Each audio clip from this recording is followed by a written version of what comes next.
नमस्ते। आज हम बात करने वाले हैं एक ऐसे क्रिकेट मैच की जिसने ना सिर्फ एक टीम का इतिहास बदला बल्कि पूरे टूर्नामेंट का रुख ही मोड़ दिया। ये सिर्फ एक जीत नहीं थी, ये था एक श्राप का टूटना। तो चलिए देखते हैं कि आखिर गुजरात टाइटंस ने चेन्नई के सबसे मजबूत किले चेपॉक को फतेह किया कैसे। तो मैच से पहले की कहानी कुछ ऐसी थी। चेपॉक का मैदान और आमने सामने का रिकॉर्ड देखिए। चेन्नई सुपर किंग्स के नाम 2 जीत और गुजरात टाइटंस एक भी नहीं, 0। मतलब इसी को तो सब कह रहे थे चेपॉक कर्स। अपने ही घर में चेन्नई एक ऐसी दीवार थी जिसे गुजरात कभी तोड़ ही नहीं पाया था। और बस इसी बैकड्रॉप के साथ आया 26 अप्रैल 2026 का वो बड़ा दिन। ये मैच सिर्फ पॉइंट्स टेबल में ऊपर नीचे होने का नहीं था, नहीं, ये गुजरात के लिए एक मौका था इतिहास लिखने का। एक ऐसा मौका जहां उन्हें साबित करना था कि वो इस कर्ज को तोड़ सकते हैं। तो खेल शुरू हुआ टॉस के साथ।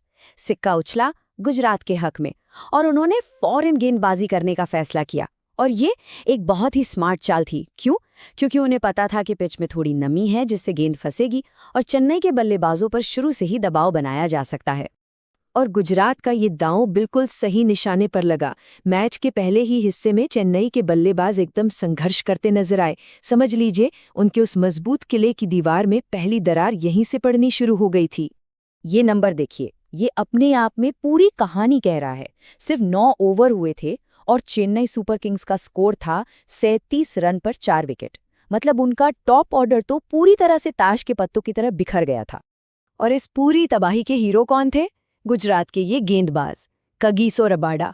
अपनी रफ्तार और बाउंस से 25 रन देकर 3 बड़े विकेट छटकाए। फिर आए अरशद खान, जिन्होंने अपनी स्विंग से 2 बल्लेबाजों को चलता किया। और मानव सुथार, उन्होंने इतनी कसी हुई गेंदबाजी की, रन ही नहीं दिए और 1 विकेट भी ले गए। मतलब इन तीनों ने मिलकर तो चेन्नई की बैटिंग की कमर ही तोड़ दी। अब एक तरफ तो विकेटों की झड़ी लगी हुई थी, लेकिन दूसरे छोर पर एक बल्लेबाज था जो अकेले ही लड़ रहा था, ऋतुराज गायकवाड़। 74 रन बनाए, नॉट आउट भी रहे, पर उन्हें दूसरे एंड से सपोर्ट ही नहीं मिला। शिवम दुबे ने 22 रन बनाए, संजू सैमसन ने 11 और बस बाकी कोई टिक ही नहीं पाया। और नतीजा ये हुआ कि गायकवाड़ की इतनी शानदार पारी के बाद भी चेन्नई 20 ओवर में 7 विकेट पर सिर्फ 158 रन ही बना पाई। ये स्कोर गुजरात जैसी मजबूत बैटिंग लाइनअप के सामने सच कहें तो काफी नहीं लग रहा था। तो अब बारी थी गुजरात के जवाब की, और इस चेज की पूरी कहानी पर बस एक ही खिलाड़ी का नाम लिखा था। ये था द साई सुदर्शन शो, एक ऐसा शो जिसने मैच पर आखिरी और सबसे तगड़ा प्रहार किया। 87 रन, और वो भी सिर्फ 40 गेंदों में। ये थी साई सुदर्शन की वो तूफानी पारी जिसने चेन्नई के हाथों से मैच को पूरी तरह छीन लिया। मतलब चेस को एकदम वन साइडेड बना दिया। और उनकी बैटिंग की सबसे खास बात क्या थी? बिल्कुल बेखौफ पावर हिटिंग। ये जो 7 का नंबर है ना, ये उनकी पारी में लगे छक्कों की गिनती है। 7 छक्के। उन्होंने मैदान के चारों तरफ शॉट मारे और चेन्नई के गेंदबाजों को संभलने का कोई मौका ही नहीं दिया। हाँ, लेकिन ऐसा भी नहीं था कि ये सिर्फ एक वन मैन शो था। सुदर्शन को दूसरे छोर से बढ़िया सपोर्ट मिला।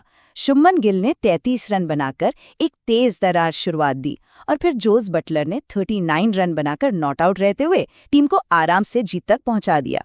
तो फिर नतीजा क्या हुआ?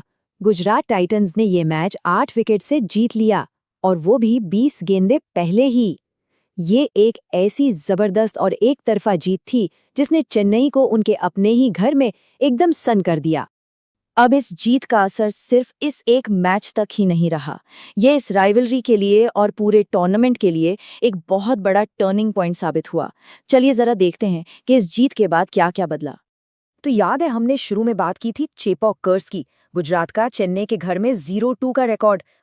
अब उसका स्टेटस बदल चुका है। स्टेटस है ब्रोकन। गुजरात ने आखिरकार चेपॉक का वो किला तोड़ ही दिया। और इस जीत का सीधा असर पॉइंट्स टेबल पर भी पड़ा। देखिए मैच के बाद क्या हुआ। गुजरात टाइटंस ने छलांग लगाई 6 से 5वें नंबर पर, और चेन्नई सुपर किंग्स वो खिसक कर नीचे 6 नंबर पर आ गए। मतलब एक दूसरे की जगह बदल ली। तो चलिए इस पूरे मैच से जो बड़ी बातें निकल कर आईं उन पर एक नजर डालते हैं। सबसे पहली और सबसे बड़ी बात, गुजरात ने अपना चेपॉक का जिंक्स तोड़ दिया। दूसरा, कगिसो रबाडा 13 विकेट लेकर पर्पल कैप की रेस में सबसे आगे निकल गए हैं। तीसरा, साई सुदर्शन की ये फॉर्म, इसने गुजरात को टूर्नामेंट का एक बहुत सीरियस दावेदार बना दिया है। और आखिर में चेन्नई के लिए उनकी मिडिल ऑर्डर बैटिंग अब एक बहुत बड़ी टेंशन बन गई है। और हम इस पूरी कहानी को इसी एक बड़े सवाल के साथ खत्म करते हैं। अब जब उनका सबसे मजबूत किला, उनका घर, टूट चुका है, तो चेन्नई सुपर किंग्स इस हार का जवाब कैसे देगी? इसका जवाब तो अब आने वाला वक्त ही देगा।